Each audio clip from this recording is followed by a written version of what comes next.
I don't know if this is going to get edited out or not, but I'm still going to talk my stuff. I don't know about what, though. That boy Calvin Nella, man, he gave me that introduction. Let me introduce him, real talk. OG Calvin, one of the most creative, generous educators on the planet.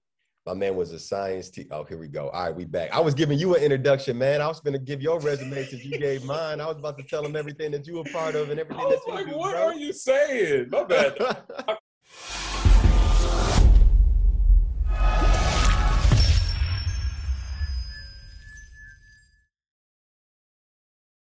This spark actually came from a white dude who was he just got it. Like those 5 pillars that you talked about, he did those in class without me knowing it. It was my 9th grade English teacher. And I remember this moment. This was the moment that unleashed talkative Tommy, if you will. I used to be mad shy in school. I used to get all A's in middle school and elementary, but I didn't really talk a lot. And then Dr. Watson, we were breaking down this poem about chess, and I love chess.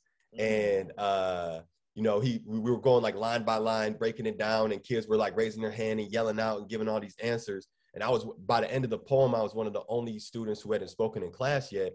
And so he hit me with the cold call, and he was like, "Tommy, what you think about this?" And so the premise of the poem was this kid was playing chess inside of his house, and there was a war going on outside of his house, and his mom would never let him leave the house.